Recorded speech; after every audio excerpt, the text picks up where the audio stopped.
ಪೊಲೀಸ್ನವರು ಈ ಅಪಘಾತ ಮಾಡಿದ ಕಾರ್ ಚಾಲಕ ಮತ್ತು ಅದರಿಂದ ಸಹಪಾಠಿಗಳಿಗೆ ಶಾಮೀಲಾಗಿ ಏನು ಆ ಸಂದರ್ಭದಲ್ಲಿ ಸಕಾಲಿಕವಾಗಿ ಕಾನೂನು ಕ್ರಮ ಕೈಗೊಳ್ಳಬೇಕಾಗಿತ್ತು ಅದನ್ನ ತೆಗೆದುಕೊಳ್ಳದೇನೆ ಅವ್ರನ್ನ ಠಾಣೆಯಿಂದ ತಪ್ಪಿಸ್ಕೊಳ್ಳೋಕೆ ಅವಕಾಶ ಕೊಟ್ಟು ನಮಗೆ ರಾತ್ರಿ 11 ಗಂಟೆವರೆಗೂ ಕಾಯಿಸಿ 10 ಗಂಟೆ ಒಳಗಡೆ FIR ಮಾಡ್ತಕ್ಕಂಥ ಪ್ರೊಸೀಜರ್ ಕಂಪ್ಯೂಟರ್ ಮುಗಿದೋಗ್ತದೆ. ಸ್ಟೇಷನಲ್ಲಿ ಏನಾಗ್ತದೆ ಅಂದರೆ ಬೆಳಿಗ್ಗೆ ಇಷ್ಟಕ್ಕೆ ಅಂತ ಟೈಮಿಂಗ್ಸ್ ಇದೆ, ಅಷ್ಟರೊಳಗಡೆ FIR ದಾಖಲೆ ಆದರೆ ಅದು ಕಂಪ್ಯೂಟರ್ಲಿ ದಾಖಲಾಗೋದಿಲ್ಲ. 11 ಗಂಟೆ ನಂತರ ಸಬ್ ಇನ್ಸ್ಪೆಕ್ಟರ್ ಬರ್ತಾರೆ, ಯಾವುದೋ ಒಂದು CM ಪ್ರೋಗ್ರಾಮ್ನಲ್ಲಿ ಬಂದೋಬಸ್ತ್ ಹೋಗಿದೆ ಅಂತ ಬರ್ತಾರೆ. ನಾವು ಗಮನಕ್ಕೆ ತಂದು ನಮಗೆ ಇಂಜುರಿ ಆಗಿರ್ತದೆ, 4 ಜನ ಇರ್ತೀವಿ, ನಾವು 3 ಜನ, ಇನ್ನೊಬ್ರು ಇದ್ದಾರೆ, 4 ಜನ ಇರ್ತೀವಿ ಕಾರ್ನಲ್ಲಿ. ಅವ್ರಿಗೆ ರಿಕ್ವೆಸ್ಟ್ ಮಾಡ್ತೀವಿ, ಯಾವುದೇ PH CHCಗೆ ಅವರು ನಮ್ಮನ್ನ ಕರ್ಕೊಂಡು ಹೋಗ್ಲಿಕ್ಕೆ ಯಾವುದೇ ರೀತಿಯಾದಂಥ ಕ್ರಮ ತಗೊಳ್ಳೋದಿಲ್ಲ. ಹಾಗಾಗಿ ನಮ್ಮ ಆಕ್ಸಿಡೆಂಟ್ ಆಗಿರೋಂಥ ಕಾರು, ನಮ್ಮ ಆಕ್ಸಿಡೆಂಟ್ ಆಗಿದ್ದಾಗ ಈ ಕಾರನ್ನೇ ತಗೊಳ್ಕೊಂಡು ರಾತ್ರಿ 11 ನಂತರ ನಾವು ಮಂಡ್ಯಕ್ಕೆ ವಾಪಸ್ ಬರ್ತೀವಿ. ಪ್ರಕರಣ ನಾವು ಅದೇ ದಾಖಲು ಮಾಡಿರ್ತೀವಿ. 7:00ವರೆಗೆ ಅದು ಘಟನೆ ನಡೆದಿರ್ತದೆ, 7:00ರಿಂದ 7:35 ಸಮೇತ ನಡೆದಿರ್ತದೆ. ನಾವು ಆ ನಂತರ 11:30ವರೆಗೂ ಕಾದು ರೈಟಿಂಗ್ ಕಂಪ್ಲೇಂಟ್ ಅನ್ನು ಕೊಟ್ಟು ಆ ಕಂಪ್ಲೇಂಟ್ ಅಲ್ಲಿ ಬಾಡಿ ಆಫ್ ದ ಕಂಪ್ಲೇಂಟ್ ಇರ್ತೀವಿ, ಅಲ್ಲೂ ಕೂಡ ಬರೆದಿರ್ತೀವಿ. 10:30 ತನಕ ಅವ್ರ ಕಾರು ಸ್ಟೇಷನ್ ಬಂದಿರೋದಿಲ್ಲ. 4 ಜನ ಇರ್ತಾರೆ ಕಾರ್ನಲ್ಲಿ, ಎಲ್ಲರೂ ಫೋಟೋ ತಗೊಂಡಿದ್ದೀವಿ. ಅದನ್ನ ಪಾನಮತ ಪರೀಕ್ಷೆಗೆ ಒಳಪಡಿಸ್ತಾರೆ. In the absence of police sub inspector ಅವರು ಈ ರೀತಿ ಕೋಡಳ್ಳಿ ಪೊಲೀಸ್ ಲಿಮಿಟ್ಸ್ ಅಲ್ಲಿ ಪಾನಮತ ಪರೀಕ್ಷೆಗೆ ಒಳಪಡಿಸಿ ಈ ರೀತಿ ಅದು ರೆಕಾರ್ಡ್ ಆಗುತ್ತೆ. BSC ಅಂತ ಹೇಳ್ತೀವಿ, ಆಲ್ಕೋಹಾಲಿಕ್ ಇಂಡೆಕ್ಸ್ ಇದರಲ್ಲಿ ದಾಖಲಾಗುತ್ತೆ. ಇದು ಮೋಡಲ್ ಹೆಚ್ಚು ಕಡಿಮೆ ಅದು ಎಷ್ಟು ಪಟ್ಟು ಅಂತ ಅದನ್ನ ದಾಖಲೆಗಳು ನೋಡಿದ್ರೆ ಗೊತ್ತಾಗ್ತದೆ. ಇಲ್ಲಿ ಅಲ್ಲೇ ಸಿಕ್ಬಿಡ್ತಾರೆ ಅವರು. ಇದು ಸುಮಾರು 9:45 ತೋರಿಸ್ತಾ ಇದೆ, ಇಲ್ಲಿ ಸಮಯ 9:42 ಅಂತ ತೋರಿಸ್ತಾ ಇದೆ. 10 ಗಂಟೆಗೆ ಇದು FIR ದಾಖಲಾಗುತ್ತ ಪ್ರೊಸೀಜರ್ ಮುಗಿದೋಗುತ್ತೆ. ಅಂದರೆ ಸಬ್ ಇನ್ಸ್ಪೆಕ್ಟರ್ ಬರೋದು ರಾತ್ರಿ 11 ಗಂಟೆಗೆ. ಈ ಸಂದರ್ಭದಲ್ಲಿ ಅವರು ಠಾಣೆಯಿಂದ ತಪ್ಪಿಸ್ಕೊಳ್ಳಿಕ್ಕೆ ಯಾರು ಅಪಾಯಿತ ಇರ್ತಾನೆ ಆತ ತಪ್ಪಿಸ್ಕೊಳ್ಳಿಕ್ಕೆ ಈ ಪೊಲೀಸರು ಸಹಕರಿಸ್ತಾರೆ. ನಾವು 11:00ವರೆಗೆ ಸಬ್ ಇನ್ಸ್ಪೆಕ್ಟರ್ಗೆ ಮಾಹಿತಿಯನ್ನು ಕೊಟ್ಟು ನಮ್ಮದೇ ಕಾರಣ ತೆಗೆದುಕೊಂಡು ನಾವು ಮಂಡ್ಯಕ್ಕೆ ಮಧ್ಯರಾತ್ರಿ 7 ಗಂಟೆಗೆ ನಾವು ಬರ್ತೀವಿ. ಮಾಡೋ ದಿನಕ್ಕೆ ನಾವು 4 ಜನ ಟ್ರೀಟ್ಮೆಂಟ್ಗೆ ಒಳಗಾಗಬೇಕಾಗಿರ್ತದೆ. ಅದರಲ್ಲಿ ಮೇಜರ್ ಇಂಜಿನ್ ನಾನೇ ಕಾರ್ ಓಡಿಸ್ತಾ ಇದ್ರಿಂದ ನನ್ನ ಕೈ ಬೆರಳು ನೋಡಿ ಈ ಥರ ಈ ಮೂಳೆ ಫ್ರಾಕ್ಚರ್ ಆಗಿರ್ತದೆ. ಇದು ಆಫ್ಟರ್ ದಿ ಆಕ್ಸಿಡೆಂಟ್, ಇದು ಬಿಫೋರ್ ಆಕ್ಸಿಡೆಂಟು ಅದು ಪೊಲೀಸರ ಹತ್ರ ಇರ್ತದೆ. ಇದು ಆಫ್ಟರ್ ದಿ ಟ್ರೀಟ್ಮೆಂಟ್ ಈ ಆಕ್ಸಿಡೆಂಟ್ ಹತ್ರ ತಗೊಂಡಿದೆ, ಅದು ಇನ್ನೊಂದು ರೆಕಾರ್ಡ್ ಆಗಿರುತ್ತೆ. ಆದರೆ ಪೊಲೀಸರು ಏನು ಮಾಡ್ತಾರೆ, ಇದು ತುಂಬಾ ನಮ್ಮ ಕಂಪ್ಲೇಂಟ್ ಕಾಪಿನಲ್ಲಿ ಏನಿದೆ, ನಿಮ್ಮ ಮಾಧ್ಯಮದಲ್ಲಿ ಕೊಟ್ಟಿರ್ತಕ್ಕಂಥ ಕಾಪಿನಲ್ಲಿ 2ನೇದಲ್ಲಿ ಪ್ರಭಾವಕ್ಕೆ ಮಾಡಿದ್ದು ಮಂಡ್ಯ ವೈದ್ಯಕೀಯ ಆಸ್ಪತ್ರೆಯ ಆರ್ಥೋಪೆಡಿಕ್ನ ಡಾಕ್ಟರ್ಗೆ ಇದೇ ಸಬ್ ಇನ್ಸ್ಪೆಕ್ಟರ್ ಕರೆಯನ್ನ ಮಾಡಿ ಮನೋರಂಜನೆಯಿಂದ ಬಂದಿರ್ತಾರೆ ರಿಪೋರ್ಟ್ನ ತಗೊಂಡು ಹೋಗ್ಲಿಕ್ಕೆ. ಅವರಿಗೆ ಕರೆಯನ್ನ ಮಾಡಿ ಅವ್ರ ಪ್ರಭಾವ ಮೇಲೆ ಏನ್ ಮಾಡ್ತಾರೆ, ಯಾವುದೇ ರೀತಿಯಾದ ಇಂಜುರೀಸ್ ಆಗಿಲ್ಲ, ಅಂದ್ರೆ ಪ್ರೀವಿಯಸ್ ಇಂಜುರಿ ಆಗಿಲ್ಲ, ಇದು ಸಣ್ಣ ಪ್ರಮಾಣದಾಗ ಆಗಿದೆ, ಸಿಂಪಲ್ ಇಂಜುರೀಸ್ ಇನ್ ನೇಚರ್ ಅಂತ ಹೇಳ್ಬಿಟ್ಟು ರಿಪೋರ್ಟ್ನ ಕೊಡ್ತಾರೆ. ಅಲ್ಲಿಗೆ ಒಂದು ಸೆಕ್ಷನ್ ಹೊರಟಾಯ್ತು. ಸಿಂಪಲ್ ಇಂಜುರೀಸ್ ಇನ್ ನೇಚರ್ ಅಂತ ಹಾಕ್ಬಿಟ್ರೆ ಮುಗಿದೋಯ್ತು ಮೆಡಿಕಲ್ ರಿಪೋರ್ಟ್ ಅಲ್ಲಿ. ನಾವು ಡೌಟ್ಫುಲ್ ಇನ್ ನೇಚರ್ ಅಂತ ಹೇಳ್ತೀವಿ ಅಂತ ಡಾಕ್ಟರ್ ನನ್ನ ಮುಂದೆ ಹೇಳ್ತಾರೆ. ನಾವೆಲ್ಲ ಹೋಗಿರ್ತೀವಿ ಡಾಕ್ಟರ್ ಹತ್ರಕ್ಕೆ, ಅವರು ಕೂಡ ಸಿಬ್ಬಂದಿನ ಕಳಿಸಿರ್ತಾರೆ. ಅಲ್ಲಿಗೆ ಪೊಲೀಸರು ಮೆಡಿಕಲ್ ರಿಪೋರ್ಟ್ ನ ತಗೊಳ್ಳೋದವರೆಗೂ ಮಾತ್ರ ನಮ್ಮನ್ನ ಫಾಲೋ ಅಪ್ ಮಾಡ್ತಾರೆ. ಆಲೋಪೇಷನ್ ಏನ್ ಮಾಡ್ತಾರೆ ಇವರು, ನಾವು ಫಾಲೋ ಅಪ್ ಮಾಡಲಿಕ್ಕೆ ಸ್ಟೇಷನ್ಗೆ ಹೋಗ್ತೀವಿ. ಸ್ಟೇಷನ್ಗೆ ಹೋದ್ರೆ ಯಾವತ್ತು FIR ನ ದಾಖಲು ಮಾಡಿದ್ರು ಅಲ್ಲಿಂದ ಅಲ್ಲಿ ತನಕ ಫಾಲೋ ಅಪ್ ಮಾಡ್ತಾ ಇರ್ತೀವಿ. ಚಾರ್ಜ್ ಶೀಟ್ ಹಾಕ್ತೀವಿ, ಯಾವತ್ತು ಆಗ್ತಾ ಇದ್ದೀರಾ, ಕೋರ್ಟ್ ಯಾವತ್ತು ಸಬ್ಮಿಟ್ ಮಾಡ್ತೀವಿ, ನಾವು ಫಾಲೋ ಅಪ್ ಇರ್ತೀವಿ. ಯಾಕಂದ್ರೆ ವಿ ಮಸ್ಟ್ ವಿಜಿಲೆಂಟ್ ಅಂತ, ನಾವು ಯಾವಾಗಲೂ ಕರೆಕ್ಟ್ ಆಗಿ ಇರಬೇಕು. ಕಂಪ್ಲೇಂಟ್ ಕೊಟ್ಟಂತವ್ರು ನಾವು ಕರೆಕ್ಟ್ ಆಗಿ ಇರ್ಬೇಕಾಗ್ತದೆ. ಅದಕ್ಕೆ ನಾವು ಫಾಲೋ ಅಪ್ ಇರ್ತೀವಿ. ಪೊಲೀಸರು ಯಾವುದೇ ರೀತಿಯ ಮಾಹಿತಿ ನಮಗೆ ಕೊಡೋದಿಲ್ಲ. ಹಾಗೇನಾಗ್ತದೆ, ನಾವು ಅವ್ರನ್ನ ಫಾಲೋ ಅಪ್ ಮಾಡ್ತೀವಿ. ಇದ್ರ ಮಧ್ಯದಲ್ಲಿ ಏನಾಗುತ್ತೆ, ಲೋಕದಲ್ಲಿ ಬರ್ತದೆ. ಲೋಕದಲ್ಲಿ ಬಂದಾಗ ಈ ಕೇಸ್ನ ಕೋರ್ಟ್ಗೆ ಕೊಟ್ಟು ಅವ್ರು ಏನ್ ಮಾಡ್ತಾರೆ, ಇದ್ಬಿಟ್ಟು ನಾವು ನಾಳೆ ಡಿಸೆಂಬರ್ 9ಕ್ಕೆ ಲೋಕದಾರ ಅಂತಿದೆ, 8ನೇ ತಾರೀಕು ಕೂಡ ಫೋನ್ ಮಾಡ್ತೀವಿ, ನಮ್ಗೆ ಯಾವುದೇ ಮಾಹಿತಿ ಕೊಡೋದಿಲ್ಲ ಲೋಕದಲ್ಲಿ ಈ ಕೇಸ್ ರೆಫರ್ ಆಗ್ತಾ ಇದೆ ಅಂತ. ಇವ್ರೇನ್ ಮಾಡ್ತಾರೆ, 279 337 ಎಲ್ಲಾ ಆಕ್ಸಿಡೆಂಟ್ ಅಂದ್ರೆ ಅಪಘಾತ ಪ್ರಕರಣದಲ್ಲಿ ಸಾಮಾನ್ಯವಾಗ್ತಕ್ಕಂಥ 279 337 ಸೆಕ್ಷನ್ ಹಾಕಿ ನಾರ್ಮಲ್ ಆಗಿ 1 ವರ್ಷ ದಂಡನ ಕಟ್ಟಿಸಿ ಅವ್ರಿಗೆ 14 ದಿನ ಸಜೆ ಅಂತ ಮಾಡಿರ್ತಾರೆ. ಅದನ್ನ ಸಜೆನ ಹೋಗಿಲ್ಲ ಅಂದ್ರೆ 1,000 ಪ್ಲಸ್ 500 1,000 ದಂಡ ಹಾಕ್ಬಿಟ್ಟು ಅದನ್ನ ಮುಚ್ಚಾಕ್ಬಿಡ್ತಾರೆ. ನಾವು ಪೊಲೀಸರಿಗೆ ಹೋಗಿ ನಾವು 4 ಜನದಲ್ಲಿ 3 ಜನ ಹೋಗಿ ಕೇಳ್ತೀವಿ, ಏನ್ ಸಹಾಯತರ ಮಾಡಿದ್ರೆ ಅಂತ ಕೇಳಿದ್ರೆ ನಮಗೆ ತುಂಬಾ ಪ್ರೆಷರ್ ಇದೆ, ನೀವು ಬೇಕಾದ್ರೆ ಅಬಿಲ್ ಹೋಗಿ ಈ ರೀತಿ ಉದ್ಘಾಟನದ ಉತ್ತರವನ್ನು ನಮಗೆ ಸಬ್ ಇನ್ಸ್ಪೆಕ್ಟರ್ ರವಿಕುಮಾರ್ ಕೊಡ್ತಾರೆ. ಆ ಸಿಬ್ಬಂದಿಗಳನ್ನ ಹೇಳ್ತೀವಿ ನಾವು. ಇಲ್ಲಿ ಎಲ್ಲ ಪೊಲೀಸ್ನವರು ಕೂಡ ಇದ್ದಾರೆ, ಯಾರು ಪಾನಮತ ಪರೀಕ್ಷೆ ಮಾಡ್ತಾ ಇದ್ದಾರೆ, ಮತ್ತೆ ಇದರಲ್ಲಿ ಎಷ್ಟು ಆಲ್ಕೋಹಾಲಿಕ್ ಇಂಡೆಕ್ಸ್ ಮಿತಿ ಮೀರಿದೆ ಅನ್ನೋದು ಕೂಡ ನಾವು ರೆಕಾರ್ಡ್ಸ್ ಇಟ್ಕೊಂಡಿರ್ತೀವಿ. ಅಷ್ಟಿಲ್ಲದೆ ನಾವು ಸ್ಟೇಷನ್ ಕಾರಣ ತೆಗೆದುಕೊಂಡು ನಾವು ಮಂಡ್ಯಕ್ಕೆ ಬಂದಿರೋದಿಲ್ಲ. 24 ಗಂಟೆ ಘಟನೆ ಆದ ನೆಕ್ಸ್ಟ್ 24 ಗಂಟೆ ಒಳಗೆ ಹೋಗಿ FIR ಮಾಡಿಸ್ತೀವಿ. ಅದನ್ನ ದಿನ ಮಾಡ್ತಾರೆ. ಅವ್ರು ಮಾಡಿದಾಗ ಏನ್ ಮಾಡ್ತಾರೆ, ನಾವು ಕೊಟ್ಟಿದ್ದಂತ ದೂರಿನಲ್ಲಿ ಏನ್ ಮಾಡ್ತಾರೆ, 7ನೇ ತಾರೀಕು ಅಂತ ಇದ್ದದನ್ನ ನಾವು ಕೋರ್ಟಿಂದ ಅದನ್ನ ಫುಲ್ ಡಾಕ್ಯುಮೆಂಟ್ ನ ತಗೊಂಡಿದೀವಿ. ಆ ಕಾಪಿ ಅಪ್ಲಿಕೇಶನ್ ಮಾಡಿ, ನೀವು ನಿನ್ನೆ ಆಕ್ಸಿಡೆಂಟ್ ಆಗಿತ್ತು, ನೀವು ಇವತ್ತು ಬಂದಿದ್ದೀರಾ ದೂರು ಕೊಡ್ಲಿಕ್ಕೆ ಅಂತ. ನಾವು ದೂರನ್ನ ಕೊಟ್ಟಿರ್ತೀವಿ, ಇಲ್ಲ ನಂದೇ ಹ್ಯಾಂಡ್ ರೈಟಿಂಗ್ ಅಲ್ಲಿ 8ನೇ ತಾರೀಕು ಮಾಡ್ತಾರೆ. ಯಾಕೆ ಮಾಡಿಸ್ತಾರೆ ಅಂತಂದ್ರೆ ಇವ್ರನ್ನ ಮಾಫಿ ಮಾಡ್ಕೊಂಡಿರ್ತಾರೆ. ದೂರು ದಾಖಲಾದ ನಂತರ ನಾವು ಆಕ್ಸಿಡೆಂಟ್ ಆದಂತ ಸ್ಟೇಷನ್ಗೆ ನಮ್ಮ ಕಾರಣ ಬಿಟ್ಟಿರ್ತೀವಿ. ರಾತ್ರಿ 10:30 ನಂತರ ಯಾವುದೇ ರೀತಿ FIR ದಾಖಲು ಮಾಡಲಿಕ್ಕೆ ಆಗೋದಿಲ್ಲ. ಈ ಟೆಕ್ನಿಕಲ್ ಮ್ಯಾಟರ್ ಪೊಲೀಸರು ಗೊತ್ತಿರೋದ್ರಿಂದ ಏನ್ ಮಾಡ್ತಾರೆ, ನೀವು 10 ಗಂಟೆ ನಂತರ ನೀವು ದೂರು ಕೊಡಕ್ಕೆ ಬರ್ತಿದ್ರೆ ಆಗೋದಿಲ್ಲ ಅಂತ ಪೆಂಡಿಂಗ್ ಇಟ್ಕೊತಾರೆ. ಅಂದ್ರೆ ನಾವು ಅವತ್ತೇ ದೂರು ಕೊಟ್ಟಿರ್ತೀವಿ, ಅಪಘಾತದ ದಿನ ದೂರು ಕೊಟ್ಟಿರ್ತೀವಿ. ಇಲ್ಲಿ 7/9/23 ಅಂತ ಇದೆ. ಇದೇ ದೂರು ಕೂಡ ಅವರು ಕೋರ್ಟ್ ಕೂಡ ಸಂಬಂಧಪಟ್ಟ ನ್ಯಾಯಾಲಯಕ್ಕೆ ಸಲ್ಲಿಸಿದ್ದಾರೆ. ಇಲ್ಲೇನಾಗುತ್ತೆ, ಮಾಡಿದ ದಿನ ಹೋದಾಗ ಸರ್ ಇದನ್ನ 8 ಮಾಡ್ಬಿಡಿ, ನೀವು ಇವತ್ತು ಬಂದಿದ್ದೀರಾ, ನೀವು ವೈದ್ಯಕೀಯ ಚಿಕಿತ್ಸೆ ನಂತರ ಬರ್ತೀರಾ ಅಂತ ಬಾಡಿ ಆಫ್ ದ ಕಂಪ್ಲೇಂಟ್ ಅಲ್ಲಿ ನಾವು ಬರ್ದಿದ್ದೀವಿ. ಇವ್ರು ಈ ತರ ಮಾಡ್ತಾರೆ ಅಂತ ನಾನು ಒಬ್ಬ ವಕೀಲನಾಗಿ ಮತ್ತೆ ಇಂಜಿನಿಯರಾಗಿ ಇದನ್ನ ಇಲ್ಲಿ ಕಂಪ್ಲೇಂಟ್ ಅಲ್ಲಿ ಬಂದಿದ್ದೀನಿ. ಬಾಡಿ ಆಫ್ ದ ಕಂಪ್ಲೇಂಟ್ ಅಲ್ಲಿ ರಾತ್ರಿ 10 ಅವ್ರ ಕಾರಣ ತಂದು ಬಿಟ್ಟಿರೋದಿಲ್ಲ. ನಮಗೆ ಯಾರು ಪಾನಮತ್ತರಾಗಿ ಬಂದು ಡಿಕ್ಕಿ ಹೊಡೆದಿರ್ತದ ಕಾರು ಆ ಕಾರಣ ತಂದು ಬಿಟ್ಟಿರೋದಿಲ್ಲ. ಯಾರು ಇವರು ಸ್ಟೇಷನ್ ಇಂದ ಒಬ್ಬರಾಗಿ ಅವ್ರು ಕಳಿಸ್ಕೊಟ್ಬಿಡ್ತಾರೆ. ನಾವು ಈ ವಿಡಿಯೋನ ಮಾಡಿದ್ದೀನ, ಇದ್ರ ಬಗ್ಗೆ ನಾವು ಒಂದು ವಿಡಿಯೋನ ಮಾಡ್ಕೊಂಡಿದ್ದೀವಿ. ಈ ವಿಡಿಯೋನ ಕೂಡ ಕೊಡ್ತೀವಿ ನಾವು ನಿಮಗೆ. ಇದ್ರ ಬಗ್ಗೆ ಒಂದು ವಿಡಿಯೋನ ಮಾಡಿದೀವಿ, ಯಾವ ರೀತಿ ಪಾನಮತ್ತ ಪರೀಕ್ಷೆನ ಮಾಡ್ತಾರೆ ಅಂತ. ಯಾಕಂದ್ರೆ ಎಲ್ಲಾ ಸ್ಟೇಷನ್ಗಳು ಇದನ್ನ ಎಲ್ಲರೂ ಮಾಡ್ಲಿಕ್ಕೆ ಆಗೋದಿಲ್ಲ ಪೊಲೀಸರದ್ದು ಭಯದಲ್ಲಿ. ನಂತರದಲ್ಲಿ 8ನೇ ತಾರೀಕು ಏನ್ ಮಾಡ್ತಾರೆ ಇವರು ಕ್ರಮ ತಗೋಬೇಕಾದ್ರೆ ಆಕ್ಸಿಡೆಂಟ್ ಆದಂತ ವಿಕ್ಟಿಮ್ಗಳು ಅಮಾಯಕರು ಇರ್ತಾರೆ, ಅವರೇ ಹೋಗಿ ಕಂಪ್ಲೇಂಟ್ ಕೊಡ್ಬೇಕಂತ. ಅಲ್ಲಿ ತನಕ ಇವರು ಕ್ರಮ ತಗೊಳ್ಳೋದಂತೆ. ಯಾರಾದ್ರೂ ಅಪಘಾತಕ್ಕೀರಾದ್ರು ಹೋಗಿ ಸ್ಟೇಷನ್ ಕಂಪ್ಲೇಂಟ್ ಕೊಡ್ತಾರೆ, ಯಾರಾದ್ರೂ ಸಾರ್ವಜನಿಕರು ಹೋಗಿ ಇದರ ಕಂಪ್ಲೇಂಟ್ ಕೊಡಬೇಕು, ಇಲ್ಲಾಂದ್ರೆ ದೂರನ್ನ ಸಲ್ಲಿಸಬೇಕು. ಇಲ್ಲ ತುಂಬಾ ಇಂಜುರೀಸ್ ಆಗಿದೆ ಫೋನ್ ಮುಖಾಂತರ 112 ಫೋನ್ ಮಾಡಬೇಕು. ಇವ್ರಿಗೆ ನಾವೇ ಹೋಗಿ ಕಂಪ್ಲೇಂಟ್ ಕೊಡ್ಬೇಕಂತ. ನಾವು ಕಂಪ್ಲೇಂಟ್ ಕೊಟ್ಟಿಲ್ಲ ಅಂತ ಇವರು ಪಾನಮತ್ತ ಪರೀಕ್ಷೆ ಮಾಡಿಲ್ಲ ಅಂತ ನನಗೆ ಈಗ RTI ನಲ್ಲಿ ಉತ್ತರನ ಕೊಟ್ಟಿದ್ದಾರೆ. ಒಂದಲ್ಲ ಎರಡಲ್ಲ 3 ಸಲ ಇವರು ಉತ್ತರನ ಕೊಡ್ತಾರೆ.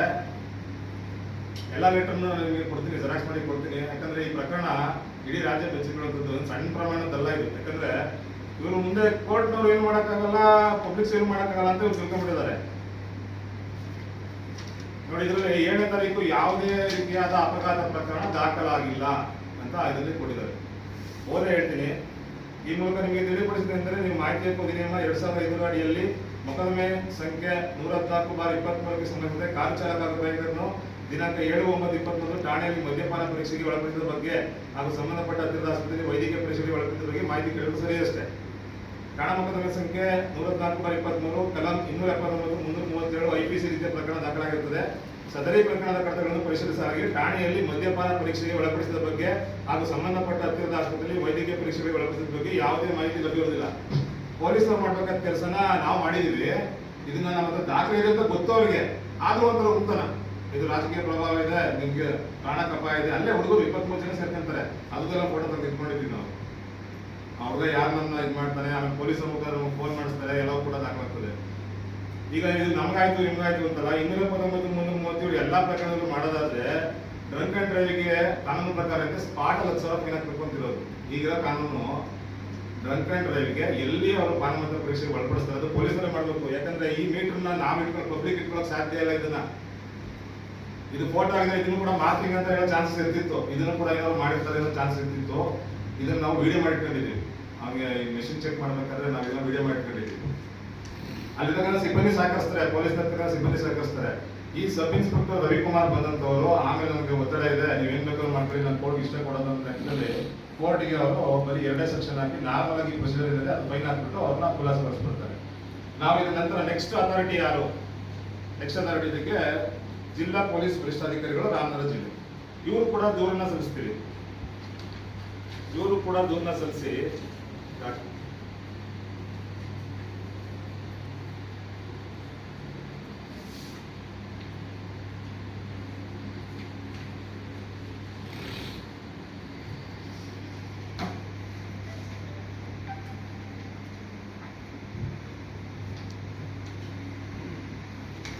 ನೋಡಿ 21 ನಮ್ಮ ಗಮನಕ್ಕೆ ಇದು ಡಿಸೆಂಬರ್ ತಿಂಗಳಲ್ಲಿ ಬಂದಿರುತ್ತೆ. ಆಮೇಲೆ ಇವ್ರಿಗೆ ಯಾವತ್ತು ನೋಡಿ ಡಾಕ್ಯುಮೆಂಟ್ ತಗೊಳ್ತೀವಿ, ಯಾವತ್ತು ಹೋಗಿ ರಾಮನಗರ SP ಅವ್ರಿಗೆ ನಾವು ಇದನ್ನ ನೋಂದಾಯಿತ ಅಂಚೆ ಮುಖಾಂತರ ದೂರ ಸಲ್ಲಿಸ್ತೀವಿ. ಯಾಕಂದ್ರೆ ಇವ್ರ ಮೇಲ್ಪಟ್ಟು ಮುಂದಿನ ಅಧಿಕಾರಿಗಳು ಯಾಕೆ ಹೋಗಿಲ್ಲ ಅಂತ ನೀವು ಕೇಳ್ಬೋದು ಅಂತ ಕ್ವಶನ್ಗೆ ಇದಕ್ಕೆ ನಾವು ಉತ್ತರ ಇಟ್ಕೊಂಡಿದ್ದೀವಿ. ಇದಕ್ಕೆ ರಾಮನಗರ ಜಿಲ್ಲಾ ಪೊಲೀಸ್ ವರಿಷ್ಠರಿಗೆ ನೋಂದಾಯಿತ ಅಂಚೆ ಮುಖಾಂತರ ಕಳಿಸ್ತೀವಿ. ಯಾಕಂದ್ರೆ ನಾವು ಖುದ್ದಾಗಿ ಹೋದಾಗ ಸಿಗೋದಿಲ್ಲ ಅವರು 2 ಸಲ. ಅದಕ್ಕೆ ನಮಗೆ ಬೇರೆ ಆಲ್ಟರ್ನೇಟಿವ್ ಯಾವುದೇ ಮಾರ್ಗ ಇರೋದಿಲ್ಲ. ಅದಕ್ಕಾಗಿ ಏನ್ ಮಾಡ್ತೀವಿ, ನಾವು ನೋಂದಾಯಿತ ಅಂಚೆ ಮುಖಾಂತರ ಅವ್ರಿಗೆ ಇದು ಮಾಡ್ತೀವಿ. ಇದುವರೆಗೂ ಇದಕ್ಕೆ ಪ್ರತಿಕ್ರಿಯೆ ಬರೋದಿಲ್ಲ. ತದನಂತರ ಏನ್ ಮಾಡ್ತೀವಿ, ಈ ಎಂಟೈರ್ ಇದನ್ನ ಕೋರ್ಟಿನ ಏನೋ ದಾಖಲೆಯನ್ನ ನಾವು ತಗೋಬೇಕು ಅಂತ ಮಾಡಿರ್ತೀವಿ. ಆ ಎಂಟೈರ್ ದಾಖಲೆಯನ್ನ ಸಂಬಂಧಪಟ್ಟ ಕನಕಪುರ ಮಾನ್ಯ ನ್ಯಾಯಾಲಯದಿಂದ ಪೂರ್ತಿ ಈ ಕೇಸಿಗೆ ಸಂಬಂಧಪಟ್ಟ ಪ್ರಕರಣದ ದಾಖಲೆಗಳನ್ನ ಪಡೆದು ಇದನ್ನ ಖುದ್ದಾಗಿ ಹೋಗಿ ರಾಮನಗರ ಜಿಲ್ಲಾ ಪೊಲೀಸ್ ವರಿಷ್ಠಾಧಿಕಾರಿಗಳ ಕಚೇರಿಗೆ ಖುದ್ದಾಗಿ ಹೋಗಿ ನಾವೇನ್ ಮಾಡ್ತೀವಿ, ಅವ್ರಿಗೆ ಇದನ್ನ ಕೊಟ್ಟು ಎಂಡಾಸ್ಮೆಂಟ್ ತಗೊಳ್ತೀವಿ. ಇದು 1/2/2024 ಫೆಬ್ರವರಿ 1ನೇ ತಾರೀಕು ಲಾಸ್ಟ್ ಮಂತ್. ಇನ್ನೊಂದು ದಿನ ಹೋಗಿರ್ತೀವಿ, ರಾತ್ರಿ ಆದ್ರಿಂದ ಯಾವ್ದಾದ್ರು ಟಪಾಲು ಸಿಗಿರೋದಿಲ್ಲ, ನಾವು ತಡವಾಗಿ ಹೋಗಿರ್ತೀವಿ ನಮ್ಮ ಕೆಲಸ ಮುಗಿಸಿ. ಹಾಗಾಗಿ ಏನ್ ಮಾಡ್ತೀವಿ, ಮಾಡೇ ದಿನ ಬೆಳಿಗ್ಗೆ ಹೋಗಿ ಮತ್ತೆ ಖುದ್ದಾಗಿ ಕೊಟ್ಟು ಬರ್ತೀವಿ. ಇದನ್ನೆಲ್ಲ ಏನ್ ಮಾಡ್ತಾರೆ, ಇದನ್ನ ಹಾಕಿ ಒಬ್ಬರನ್ನ ಡಿಪಾರ್ಟ್ಮೆಂಟ್ ಎನ್ಕ್ವೈರಿ ಮಾಡ್ಲಿಕ್ಕೆ ಒಬ್ಬರ ತನಿಖೆಗೆ ಹಾಕಿದ್ದೀವಿ ಅಂತ ಹೇಳಿ ಈ ತಿಂಗಳು 4ನೇ ತಾರೀಕಿಗೆ ಅವರು ರಾಧಾಕೃಷ್ಣ ಅಂತ ನಮಗೆ ಫೋನ್ ಮಾಡಿದ್ರು. ಆನಂತರ ಅವ್ರು ಏನೂ ಮಾಡಿಲ್ಲ. ಈ ಮಧ್ಯದಲ್ಲಿ ಏನ್ ಮಾಡ್ತಾರೆ, ಅಲ್ಲಿಂದ ಸರ್ಕಲ್ ಇನ್ಸ್ಪೆಕ್ಟರ್ ಕನಕಪುರ ಸರ್ಕಲ್ ಇಂದ ಒಂದು ಲೆಟರ್ ನನಗೆ ಕಳಿಸ್ಕೊಟ್ಟಿದ್ದಾರೆ. ಅದರಲ್ಲಿ ಆರೈಕೆ ಉತ್ತರಗಳು, ಅವಧಿಗಿಂತ ಫ್ಲೈಯಿಂಗ್ ಆನ್ಸರ್ಸ್ ಅಂತ ಹೇಳ್ತಾರೆ. ನೋಡಿ, ಈ ತರ ಒಂದು ಕನಕಪುರ ಸರ್ಕಲ್ ಇಂದ ಈ ಸಬ್ ಇನ್ಸ್ಪೆಕ್ಟರ್ ನ ಮೇಲಧಿಕಾರಿ ಇರ್ತಾರೆ, ಅವರೊಂದು ನಮಗೆ ಆರ್ ಟಿ ಮುಖಾಂತರ ಕೇಳಿದ್ರೆ ಅವರೇ ಕಳಿಸ್ಕೊಡ್ತಾರೆ. ಯಾಕಂದ್ರೆ ಎಸ್ ಪಿ ಥ್ರೂ ಹೋಗಿರುತ್ತೆ ಲೆಟರ್, ಅದಕ್ಕಾಗಿ ಅವರೊಂದು ನಮ್ಗೆ ಲೆಟರ್ನ ಕೊಡ್ತಾರೆ. ಈ ಮೂಲಕ ನಿಮಗೆ ತಿಳಿಪಡಿಸಿದೆ ಅಂದ್ರೆ ನೀವುಗಳು ನಮ್ಮ ಇಲಾಖಾ ಮೇಲಧಿಕಾರಿಗಳಿಗೆ ಇರುವ ದೂರವರ್ಜಿಯ ವಿಚಾರಕ್ಕೆ ಸಂಬಂಧಿಸಿದಂತೆ ಎದುರು ಅರ್ಜಿದಾರನ್ನು ವಿಚಾರಣೆ ಮಾಡಿ ಹೇಳಿಕೆ ಪಡೆದಿದ್ದು ಮುಂದಿನ ಕ್ರಮಕ್ಕಾಗಿ ವಿಚಾರಣಾ ವರದಿಯನ್ನು ನಮ್ಮ ಮೇಲಾಧಿಕಾರಿಗಳಿಗೆ ಸಲ್ಲಿಸಿಕೊಂಡಿರುತ್ತದೆ. ಅವರು ಹೊರ ಸಲ್ಲಿಸ್ಕೊಂತಾರೆ. ನಾವು ಕಮೆಂಟ್ ಕೊಟ್ಟಿರೋರು ನಮಗೆ ಕೊಟ್ಟರೆ ಆಗೋದಿಲ್ಲ ಅವರು. ಆದ ಕಾರಣ ಸದರಿ ದೂರು ಅರ್ಜಿಯ ವಿಚಾರಣೆಯನ್ನು ಮುಕ್ತಾಯ ಮಾಡಿರುತ್ತೆ. ಇಲ್ಲಿ ನ್ಯಾಯ ಸಿಕ್ಕಂಗ ಆಯ್ತಾ?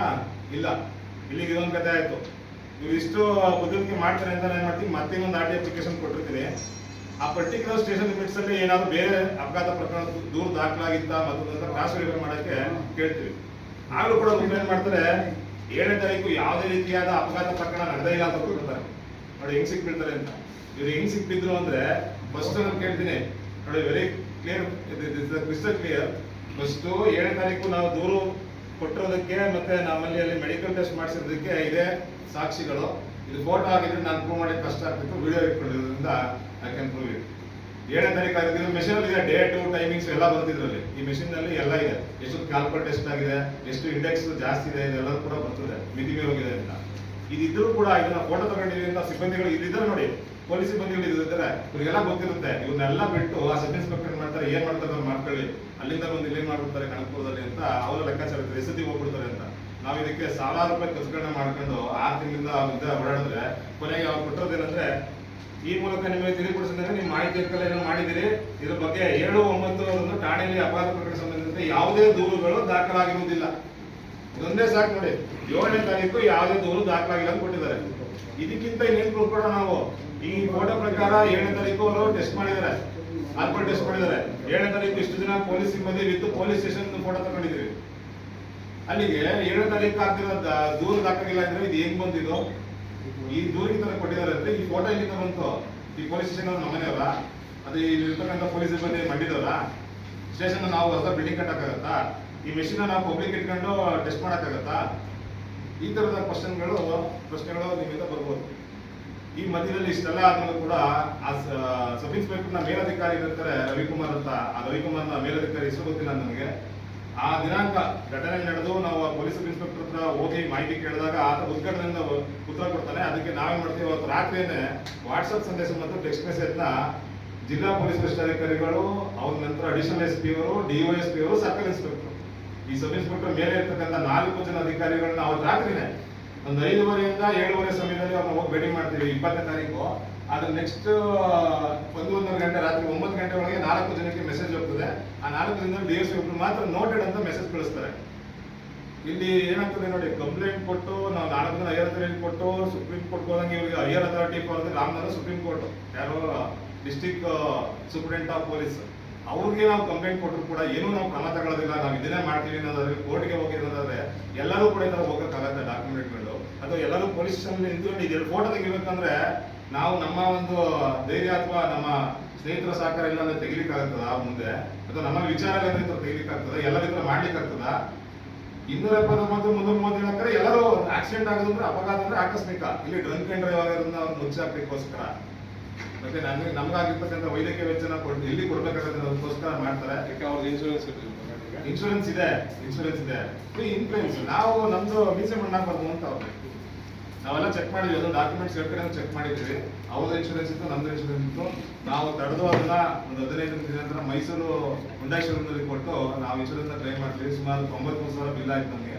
ಒಂದು 57 ಎಫ್ಐಆರ್ ಆಗಿದೆ, ಚಾರ್ಜ್ ಶೀಟ್ ಆಗಿದೆ, ಕೋರ್ಟ್ ಹೋಗಿದೆ. ಕೋರ್ಟ್ಗೆ ಇವರು ನಾವು ಏನು ಆಕ್ಸಿಡೆಂಟ್ ಆಗಿರೋ ಬಗ್ಗೆ ಮಾಹಿತಿ ಕೊಡೋದಿಲ್ಲ, ಏನು ಎಕ್ಸೆಪ್ಟ್ ಕೊಡೋದು ಇಲ್ಲ. ಚಾರ್ಜ್ ಶೀಟ್ ಆದ್ಮೇಲೆ ಮಾಹಿತಿ ಆಕ್ಸಿಡೆಂಟ್ ಆಗಿಲ್ಲ ಅಂತ ಹೆಂಗೆ ಹೇಳ್ತಾರ ಹೇಳಿದಾರೆ ನೋಡಿ. ಇಲ್ಲಿ ಅದೇ ಹೇಳ್ತಾ ಇರೋದು ಹೆಂಗ್ ಸಿಕ್ಬಿಡ್ತಾರೆ ಅಂದ್ರೆ ಏನೋ ಸಮೀಕ್ಷೆ ಅಂದ್ರೆ ಅವ್ರು ಹೇಳಿರೋದು 7ನೇ ತಾರೀಕು ಆಗಿಲ್ಲ ಅಂತ. 7ನೇ ತಾರೀಕು ಆಗಿಲ್ಲ ಅಂತ. ಕೇಸ್ ಆಗಿರೋದು 8ಕ್ಕೆ ಆಗಿರೋದಂತ. 7ನೇ ತಾರೀಕಿಗೆ ನಾವು ಕಂಪ್ಲೇಂಟ್ ಕೂಡ ಕೊಟ್ಟಿರ್ತೀವಿ, ಅದಕ್ಕೆ ನಮ್ಮ ಹತ್ರ ಪ್ರೂಫ್ ಇದೆ. 8ನೇ ತಾರೀಕು ಸಂಜೆ ನಾವು ಹೋದಾಗ ಯಾಕಂದ್ರೆ 11:30 ಕಾಲದಲ್ಲಿ ಎಫ್ಐಆರ್ ಮಾಡಿ ಅದು ಸಿಸ್ಟಮ್ ಅಲ್ಲಿ ಯಾವಾಗ ಎಂಟ್ರಿ ತಗೊಂಡಿರುತ್ತೆ ಹಾಗಾಗಿ 7ಕ್ಕೆ ಆಕ್ಸಿಡೆಂಟ್ ಆಗಿಲ್ಲ ಅಂತ ಕೊಟ್ಟಿದ್ದಾರೆ ನಿಮ್ಗೆ. 7ಕ್ಕೆ ಆಕ್ಸಿಡೆಂಟ್ ಆಗಿಲ್ಲ ಅಂತ ಕೊಡ್ತಾರೆ. ಇವ್ರೇನ್ ಮಾಡ್ತಾರೆ ಇದ್ರಲ್ಲಿ ಕಂಪ್ಲೇಂಟ್ ಹಾ 7ನೇ ತಾರೀಕು ಸ್ವೀಕೃತಿ ತಗೊಂಡಿದ್ದಾರೆ. ಕೊಡೋದಿಲ್ಲ. ಅದನ್ನೇ ಹೇಳ್ತಾ ಇರೋದು ನಾನು. 7ನೇ ತಾರೀಕು ಕಂಪ್ಲೇಂಟ್ ಕೊಡದೇ ನಾವು ಮೆಡಿಕಲ್ ಅದಕ್ಕೆ ಅವ್ರಿಗೆ ಸ್ವೀಕೃತಿನೂ ಕೊಟ್ಟಿಲ್ಲ, ರಿಸೀವ್ ಆಗಿಲ್ಲ. Very good. ಅಲ್ಲ ನೀವು ವಕೀಲರಿದ್ದೀರಿ, ಕಂಪ್ಲೇಂಟ್ ಕೊಟ್ಟು ಸ್ವೀಕೃತಿ ಕೊಡಪ್ಪ ಅಂತ ಕೇಳಕ್ಕಾಗಲ್ವಾ? ಏನು ಕೇಳಿ, ಅಲ್ಲಿ ಸಬ್ ಇನ್ಸ್ಪೆಕ್ಟರ್ ಅಲ್ಲಿ ಹಾಜರಿರ್ಲಿಲ್ಲ. ನಾವು ಕಂಪ್ಲೇಂಟ್ ಯಾವಾಗ ಕೊಡ್ತಾ ಇದೀವಿ ಅವಾಗ ಇದನ್ನ ಟೆಸ್ಟ್ ನ ಮಾಡ್ತಾರೆ. ಇದ್ರ ನಂತರ ಕೊಡಿ ಅಂದ್ರೆ 10 ಗಂಟೆ ಆಗ್ಬಿಟ್ಟಿದೆ. ಇದು 9:42 ನೋಡ್ಬೋದು ತಾವು. ಇದನ್ನ ಕೊಡಿ, ಯಾರು ಒಬ್ರು ಕೊಡಿ ಅಂತ ಆಗುತ್ತೆ. ಯಾಕಂದ್ರೆ ಈ ಕ್ವಶನ್ ಬರ್ಬೇಕಾಗಿತ್ತು. ನಿಮಗೆ ಡಿಡಿ ಕೇಸ್ ಮೆನ್ಷನ್ ಮಾಡಿಲ್ಲ ಸೆಕ್ಷನ್ ಅಂತ. ಡಿಡಿ ಕೇಸ್ ಮಾಡೋದಿಲ್ಲ, ಮೆನ್ಷನ್ ಮಾಡಿಲ್ಲ ಅಂತ ಹೇಳಿ. ಕೇಳಿದಕ್ಕೆ ಅಂದ್ರೆ ನಾವು ಇನ್ವೆಸ್ಟಿಗೇಷನ್ ಮಾಡ್ತೀವಿ ಅಂತ. ಮೆಡಿಕಲ್ ಎಕ್ಸಾಮಿನೇಷನ್ಗೆ ನಾವು ಕರ್ಕೊಂಡು ಹೋಗ್ಬೇಕು, ಅವ್ರು ಕರ್ಕೊಂಡು ಹೋಗ್ಬೇಕು ಪೊಲೀಸ್ನವರು. ನಾವು ಇಂಜಿನಿಯರಿಂಗ್ ನಾವು ಬಿಟ್ಬಿಟ್ಟು ಮೆಡಿಕಲ್ ಎಕ್ಸಾಮಿನೇಷನ್ ಪೊಲೀಸ್ ಕರ್ಕೊಂಡು ಹೋಗ್ಬೇಕು. ಸಂಬಂಧಪಟ್ಟ PHCಗೋ CSCಗೋ ಹತ್ರದ ಯಾವ್ದು ಕನೆಕ್ಟ್ ಕರ್ಕೊಂಡು ಹೋಗ್ಬೇಕು. ರಾತ್ರಿ 11:00 ಬಂದ ಸಬ್ ಇನ್ಸ್ಪೆಕ್ಟರ್ 10 ಗಂಟೆಗೆ FIR ಮಾಡೋ ಪ್ರೊಸೀಜರ್ ಕಂಪ್ಲೀಟ್ ಆಗ್ಬಿಟ್ಟಿದೆ. ಅದು 9:42 ಟೈಮಿಂಗ್ಸ್ ಇದೆ. 10 ಗಂಟೆ ಒಳಗೆ FIR ಮಾಡಬಹುದಿತ್ತು. ಅಲ್ಲಿರ್ತಕ್ಕಂಥ ಸಿಬ್ಬಂದಿ ಅಂತಾರೆ ನಮ್ಮ ಸಬ್ ಇನ್ಸ್ಪೆಕ್ಟರ್ ಬಂದಿಲ್ಲ, ಅವ್ರು ಕೇಳ್ಕೊಂಡು ಮಾಡ್ತೀವಿ ಅಂತ. ಸಬ್ ಇನ್ಸ್ಪೆಕ್ಟರ್ ಬಂದ ಹೇಳ್ತಾರೆ ನನಗೆ ಗೊತ್ತಿದ್ದೇನೆ, ನನ್ನ ಗಮನಕ್ಕೆ ಬಂದ್ರೆ ಯಾಕೆ ಈ ತರ ಟೆಸ್ಟ್ ಮಾಡಿದೆ ಅಂತ ಅಲ್ಲಿರೋ ಸಿಬ್ಬಂದಿಗೆ ಗದರ್ತಾರೆ. ಅವರು ಇಲ್ಲಿರ್ತಕ್ಕಂಥ ಯಾರು ಸಿಬ್ಬಂದಿ ಫೋಟೋದಲ್ಲಿದ್ದಾರೆ ಅವ್ರಿಗೆ ಗದರ್ತಾರೆ, ನೀವು ಯಾಕೆ ನನಗೆ ಗೊತ್ತಿದ್ದೇನೆ ಆಲ್ಕೋಹಾಲ್ ಟೆಸ್ಟ್ ಮಾಡಿದಿರಾ ಅಂತ. ಆಲ್ಕೋಹಾಲ್ ಟೆಸ್ಟ್ ಮಾಡಿದ್ಮೇಲೆ ಎಂಡಾಸ್ಮೆಂಟ್ ಕೊಡ್ಬೇಕಾಯ್ತು, ಅವ್ರ ಬೌಂಡ್ ಆನ್ ಡ್ಯೂಟಿ. ನಂತರ ಮೆಡಿಕಲ್ ಎಕ್ಸಾಮಿನೇಷನ್ ಕರ್ಕೊಂಡು ಹೋಗ್ಬೇಕಾಯ್ತು. ಅಂದ್ರೆ ಇಲ್ಲಿ ಆರೋಪಿ ಇದೆ ನೋಡಿ, 9:42 ಇದ್ದಾನೆ, ಅದನ್ನ ಟೆಸ್ಟ್ ಮಾಡಿದ್ದಾರೆ. 10 ಗಂಟೆ ನಂತರ ಹತ್ರ ಕಾಣಿಸ್ಕೊಳ್ಳೋದೇ ಇಲ್ಲ. ಅವ್ರು ಕಾಲ್ ಕೂಡ ಹತ್ರ ಬಂದಿರಲಿಲ್ಲ. ಅದನ್ನೇ ಬಾಡಿ ಅಪ್ಲಿಕಮೆಂಟ್ ಅಲ್ಲಿ ಬಂದಿದ್ದೀವಿ. ಇವರು ಸಿಕ್ಕು ಬೀಳ್ತಾರೆ ಅಂತ ಗೊತ್ತಾದ ತಕ್ಷಣ ನಾವೇನ್ ಮಾಡಿದ್ವಿ, ಅದು 11:00 ಕಾದ್ವಿ ಸಬ್ ಇನ್ಸ್ಪೆಕ್ಟರ್ ಬರೋದು ನೋಡ್ಕೊಂಡು ಹೋಗ್ಬೇಕು ಅಂತ. 11:00 ಬಂದ್ರು ಕೂಡ ಆತನ ಆಯ್ಕೆ ಹೋಗ್ಕೊಂಡು ಕೊಟ್ಟರು. ಇಲ್ಲಿ ಗೊತ್ತಾಯ್ತು ನಮಗೆ ಯಾವಾಗ ಈ ತರ ಗ್ಯಾಮಲ್ ಮಾಡಿದಾರೆ ಅಂದ್ರೆ. ನಾವು ವಿಡಿಯೋ ಮಾಡ್ಕೊಂಡಿದ್ವಿ, ನಮ್ಮ ಸಪೋರ್ಟ್ ಏನ್ ಬೇಕು ಅದನ್ನ ವಿಡಿಯೋ ಮಾಡಿ ಇಟ್ಕೊಂಡಿದ್ವಿ. ಇವ್ರು ನಾಳೆಗೆ ನಮ್ಮ ಕರೆಸ್ತಾರೆ, ನಾಳೆಗೆ FIR ಮಾಡ್ತಾರೆ ಅಂತ. ಆದ್ರೆ ಒಂದು ಸಲ ಅಪಘಾತ ಪ್ರಕರಣ ದಾಖಲಾದ ಮೇಲೆ ಅದು ಒಂದು ವಾರಕ್ಕೂ ಕೊಡ್ಬೋದು. ಈಗ ನಾನು ಡೆತ್ ಆಗ್ಬಿಟ್ಟಿರ್ತೀನಿ, ನನ್ನ ಸಂಬಂಧಿಕರು ಎಲ್ಲೋ ಇರ್ತಾರೆ ಅಂತ ಇಟ್ಕೊಳ್ಳಿ, ನಾನು ಕಂಪ್ಲೇಂಟ್ ಕೊಡಕ್ ಆಗಲ್ಲ. ಯಾರೇ ಕೊಟ್ಟರು ಕೂಡ ಅದು ದೂರದಾರರಾಗಬೇಕು ಅಂದ್ರೆ ಯಾರು ವಿಕ್ಟಿಮ್ ಇರ್ತಾನೆ ಅವ್ರ ಫ್ಯಾಮಿಲಿ ಕೊಡ್ಬೇಕು ಕಂಪ್ಲೇಂಟ್. ಮಂಡ್ಯ ಆರ್ಥೋಪೆಡಿಕ್